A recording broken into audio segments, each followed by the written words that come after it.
उन लोगों के लिए बता रहा हूं कि एक चैनल वाला छत्तीसगढ़ में वो क्या कर रहा है, वो भेड़िया नाटक कर रहा है यीशु मसीह के नाम का, और वहां पर वीडियो बना रहा है, छत्तीसगढ़ से कह रहा है कि जी मैं चैनल चलाता हूं और छत्तीसगढ़ में मैं मेरी इजाजत के बगैर छत्तीसगढ़ में मीटिंग नहीं होगी। अबे तू परमेश्वर है क्या? अरे तेरे लिए बोल रहा हूं, तेरा बाप हूं मैं, वहीं आऊंगा, परमेश्वर का दास हूं मैं। न्यूज चैनल वाले जो तू क्रिश्चियन होने का नाटक कर रहा है, मैं तेरे लिए बोल रहा हूं।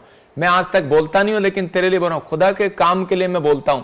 और अब मैंने 40 वकील रखे हैं, हर स्टेट के लिए एक वकील, जो सा बोलेगा उसके ऊपर सीधा मैं वहीं से, पुलिस प्रशासन कुछ करे ना करे, लेकिन कोर्ट हमारा है, हमारा हक है। लिखा जो परमेश्वर का है परमेश्वर को दो, जो सरकार का है सरकार को दो। और 40 वकील इस संडे तुम्हें लाइव में दिखाऊंगा, कुर्सी लगाकर बैठे होंगे, टेबल रखी होगी, और उसके बाद उन्हें आशीष दूंगा।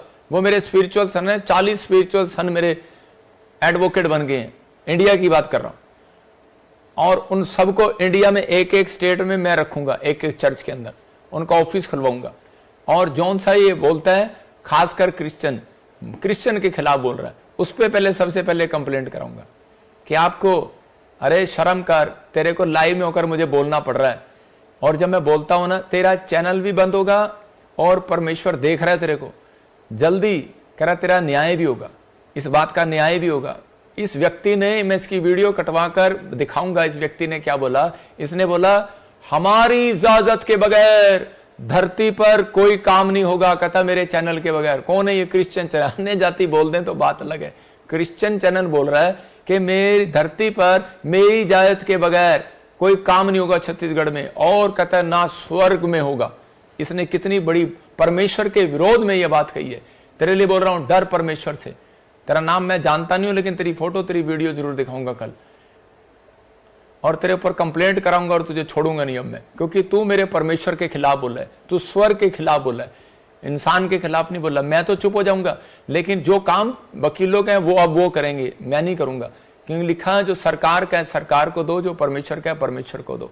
अगर परमेश्वर की मर्जी होगी तो आऊंगा भाई, नहीं अगर परमेश्वर की मर्जी होगी तो नहीं आऊंगा। तेरा बाप भी मुझे नहीं रोक सकता, मैं डरता नहीं हूं किसी से। मैं बोल रहा हूं परमेश्वर का काम मैंने दिलेरी के साथ किया और दिलेरी के साथ स्टार्ट करता हूं और दिलेरी के साथ करूंगा। मेरा परमेश्वर गवाह है इस बात का।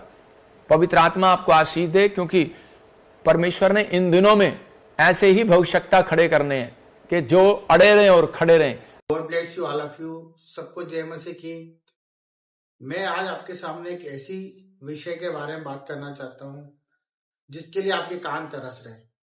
सच में मेरे पिता ने हमारे लिए हर एक कामों को किस तरह से हमारे लिए वो आशीषों के वचन दिए हैं, और वो वचन जो आप उस वचन के पाते ही छुटकारा पालेंगे।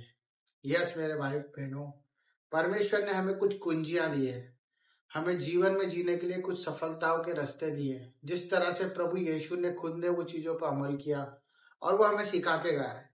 पर जब हम परिस्थितियों में होते हैं, आर्थिक स्थितियों में होते हैं, कमजोरियों में होते हैं, बीमारियों में होते हैं, और जो आज हम बड़े बड़े रोगों में फंसे हुए हैं, हमारे भाई बहन बहुत से ऐसे हैं जो कलेश में हैं, अशांतियों में, उन सबको ये वचन और जो परमेश्वर की सिखाई हुई शिक्षा है उस पर हमें ध्यान देने का बहुत अच्छा समय में प्रभु ने दिया है।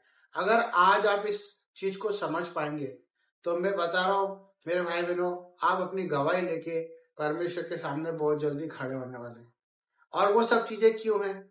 आज आपके ऊपर सबसे पहले आपका क्या राज्य होना चाहिए, आपके ऊपर क्या प्रभु का प्यार है, क्या आपके ऊपर आज शैतान की हुकूमत है। ये हमें जानना बहुत जरूरी है कि जब हम मसीह में हैं, जब हम परमेश्वर के वचन को पढ़ रहे हैं, परमेश्वर के वचन को जान रहे हैं, उसके बाद भी क्या आप दुख उठा रहे हैं, उसके बाद भी आप तकलीफों में हैं क्या, ये हमें जानने का विषय है।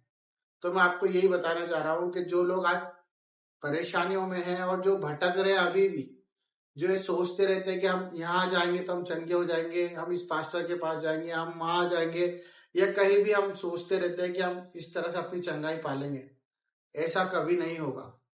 ये ऐसा हम छुटकारा पालेंगे, ऐसा कभी नहीं होगा। आज आप उस वचन के ऊपर गौर करें जो परमेश्वर ने हमें दिया है। मैं आपको वचन पढ़ के सुनाता हूँ। उसके बाद मैं आपको बताऊंगा कि आपकी चंगाई कहाँ है, आपका छुटकारा कहाँ है और आपको किस तरह से परमेश्वर ने सिखाया और क्या कहा, जिस पर आप अमल करें और अपनी जिंदगी से आजाद हो जाए, जो परमेश्वर यीशु चाहता है, जो पिता चाहता है कि उसके बच्चे स्वतंत्र हैं और जिसके कारण ही यीशु मसीह ने दुख उठाया। तो हमें सबसे पहले जानना है कि आज हमारे जीवन में क्यों उथल पुथल है और क्यों परेशानी आ रही है। तो उसके लिए मैं सबसे पहले आपको एक वचन पढ़ के सुनाता हूँ। वो वचन है मरकुस 11:22 और वो वचन इस प्रकार हमें कहता है कि यीशु ने उत्तर दिया कि परमेश्वर पर विश्वास रखो। यीशु ने उत्तर दिया कि परमेश्वर पर विश्वास रखो। मैं तुमसे सच सच कहता हूं, जो कोई इस पहाड़ से कहे कि तू खड़ जा और समुद्र में जा पड़ और अपने मन में संदेह ना करे वरन प्रतीति करे कि जो कहता हूं वह हो जाएगा, तो उसके लिए वही होगा। हालेलुया। परमेश्वर ने हमसे ये प्रतिज्ञा की है कि जिस तरह पतरस के साथ जब वो जा रहे थे और उन्होंने अंजीर के पेड़ की तरफ श्राप किया था और वो सूख गया था, सच में मेरे भाई वो उस समय नहीं सूखा था जब उसे परमेश्वर यीशु मसीह ने श्राप दिया था, पर जब वो उधर से आ रहे थे तब वो सूखा पड़ा हुआ था। और पतरस ने उनसे कहा, तब यीशु मसीह ने कहा कि अगर आप विश्वास करोगे परमेश्वर के ऊपर तो उस झाड़ को, उस पहाड़ को, किसी भी परिस्थिति को, किसी भी तकलीफ को उखाड़ के समुद्र में पटक सकते हो। यह अधिकार प्रभु यीशु ने आपको दिया है। यही अधिकार आज आपको प्रभु बताने वाला है। हम अगर अपने अंदर ही प्रभु को ढूंढना चालू करें, प्रभु के वचनों पे मनन करें और वचनों की घोषणा करें, सबसे पहले हम वचन को पढ़ें और वचन को समझें कि परमेश्वर हमसे क्या कहना चाहता है, तभी आप अपनी परिस्थितियों से ऊपर आओगे, आपकी कमजोरियों में आप बलवान बनोगे और हर एक बीमारी चंगाई के रूप में बदल जाएगी। हर एक तकलीफ आपकी जड़ से उखड़ के पड़ने वाली समुद्र में।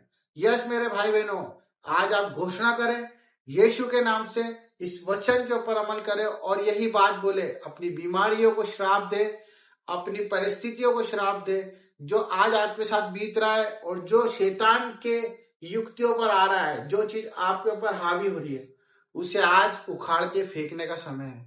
तो ये परमेश्वर ने हमसे बड़ा प्रेम के साथ और बड़ा आसानी से हमें समझाया है कि आप अपने पहाड़ को खुद समुद्र में गिरा सकते हैं। प्रतीति करना है, ना कि संदेह करना है। परमेश्वर के उस वचन को यकीन में लाना है, क्योंकि परमेश्वर ने हमसे कहा है कि उस पहाड़ को कह दे कि समुद्र में गिर जा, तो आप भी कह दे अपनी बीमारियों को, अपने कर्जों को, अपनी परिस्थितियों को जाके समुद्र में गिर जा। प्रतीति करे और यकीन करे परमेश्वर के इस वचन पर और अपनी चंगाई और अपना छुटकारा पाले। सबको जय मसीह की। God bless you. आमीन।